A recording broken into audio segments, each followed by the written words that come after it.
siya ang idolo ko, at idolo ng mama ko, ng papa ko, and everybody.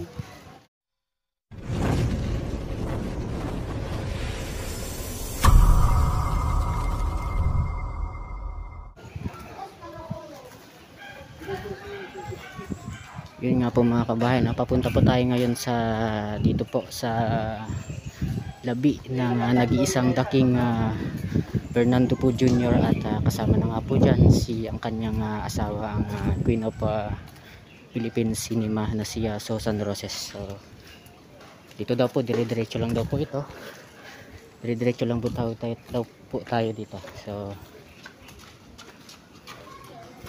dito po tayo mga kabayan sa Manila North Cemetery.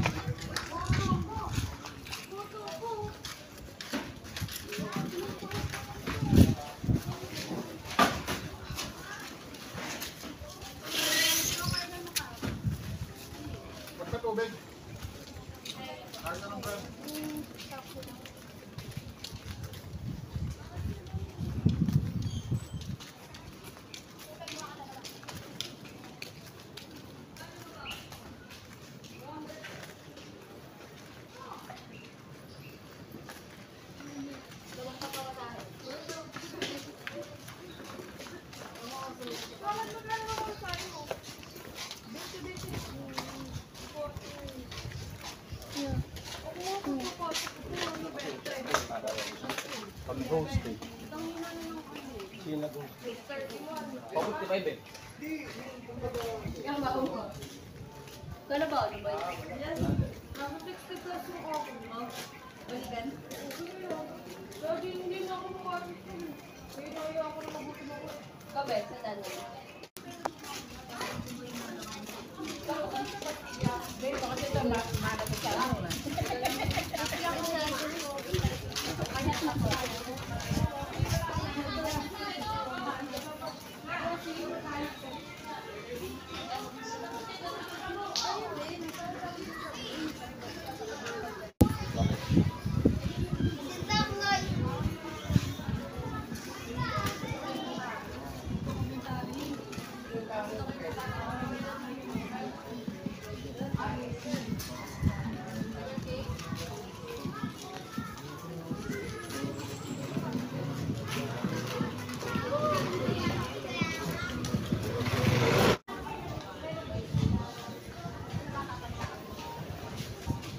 Mga kabayan, mukhang ito na po ata yun mga kabayan, yung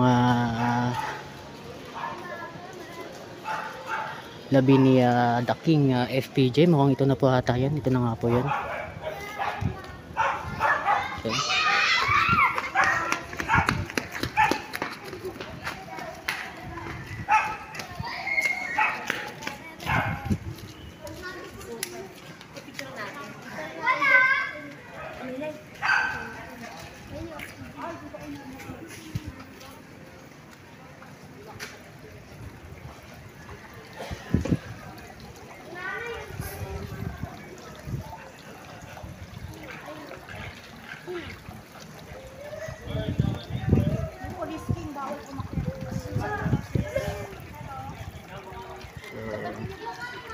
kaya na po mga kabayan, nandito na nga po tayo sa labi kung saan nga po nakalibing ang nag-iisang The King Fernando po Jr.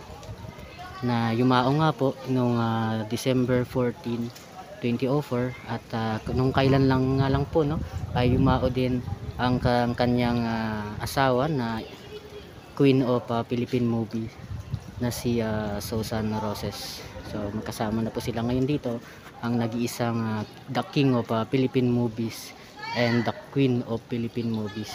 Dito po yan sa North Cemetery, dito po yan sa lungsod ng Maynila. So napakalawak po ng ano nila dito.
Papapicture po sila kay Idol the King mga kabayan.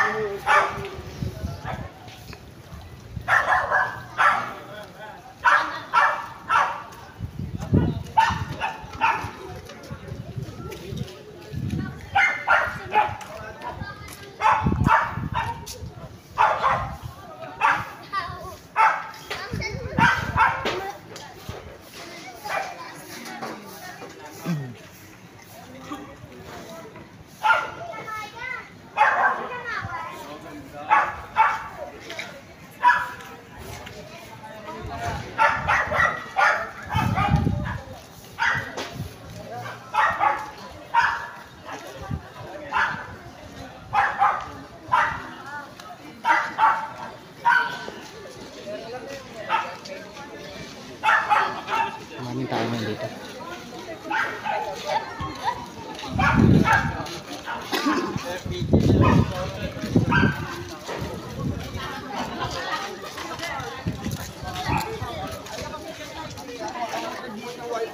Mga kabayan, mga supporter nga po ni FPJ ay nandito rin po, no? Pinalitan na nila yung ano. Napapapicture. Papicture po sila mga di ngayon dito. Kung saan nga po nakalibing si Fernando Po Jr. So ayan po yung mga supporter ng nag-iisang The King, FPJ at ni Susan Roses.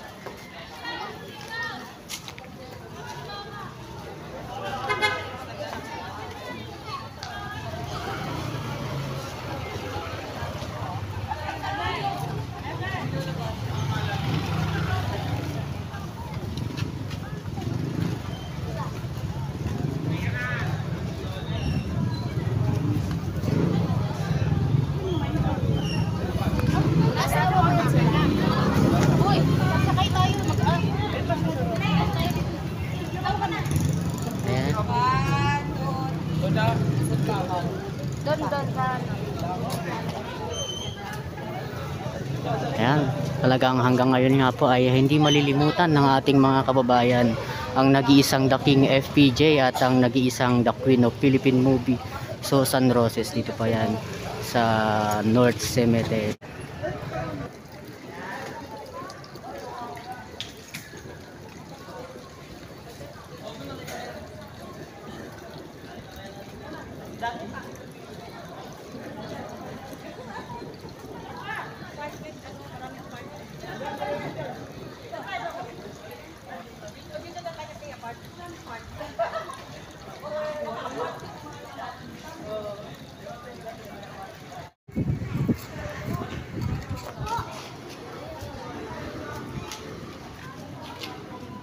Ayan, talagang tuloy-tuloy po talaga yung dumadagsa dito, no? Para kanilang masilayan yung mga labi ni Fernando Po Jr. at ni Susan Roses, mga kabayan. Dito nga po yan sa North Cemetery.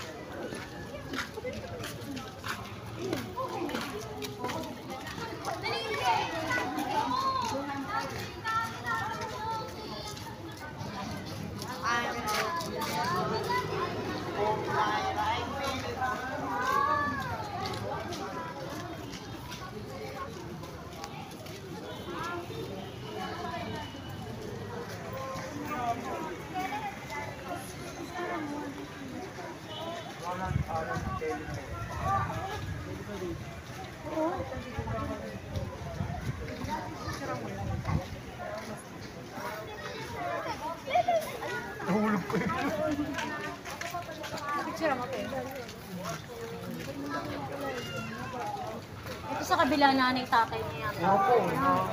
Nanay tatay. Conrad po.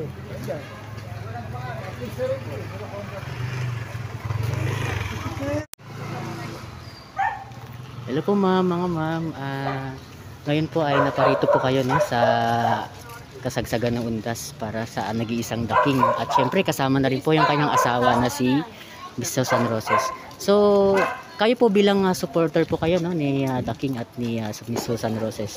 Bilang supporter po, ano po yung mga hindi niyo po malilimutan sa nag-iisang The King at nag-iisang The Queen of Fernando po. I grew up with his movies. Lahat ng pelikula niya pinapanood ko. Dahil siya ang idolo ko, at idolo ng mama ko, ng papa ko, and everybody. Yun po. Everybody that I know, mahal na mahal sa kanya. Kaya every year po kayo Kaya na... every year nandito kami to pay respect. Since ano po, since anong year po kayo na every year po kayo pumupunta dito? Since nung Namatay. the day he died, and then the next year, the other year, nung pandemic hindi masyado kasi syempre senior. Po, tama. Hindi naman ako pwede naman. Ikaw naman. Kayo po ma'am. So ano po yung mga, ano pong mga movie po ang pinakatumatak po sa inyo? Ay- Hari ng Tundo, marami pa yung Siranda ng Lamon Revilla. I watch all of them. Yan po. Actually. Tsaka syempre po ang dating ang nag-iisang daking po ay tumakbo rin po dati no bilang Ay, pangulo noong 2004. Supporter niya pa siya. Po. Siyempre naman, win or lose, Fernando po pa rin. Diba tayo po yung balahibo ko kasi po nung time na yon sa grade 3 pa lang po ata ako noon Nagulat din po ako kung bakit siya natalo. Tante na ako noon. Ako po nasa grade 3 He lang po. died 2003. Okay? 2004 po ata siya. 2004. Yes po, siya po My mano. husband died 2005. Isang So taon I na. remember him. Sige po ma'am, thank you so much po sa pag-unlock sa pag-interview at ito po yung mapapanood niyo po sa Aguilar TV sa YouTube. Sa Aguilar TV po, Okay. mapapanood niyo po. At hanggang ngayon mga kababayan, grabe yung dagsa na ating mga supporters. Saya, salamat po ma'am. Ano po yung name niyo po ma'am? At taga saan po kayo ma'am? I'm from Kaintan. Kainta. Ayan. Salamat po ma'am. Sige po. Sige po, salamat po. So ayan, dagsa pa rin ating mga kababayan.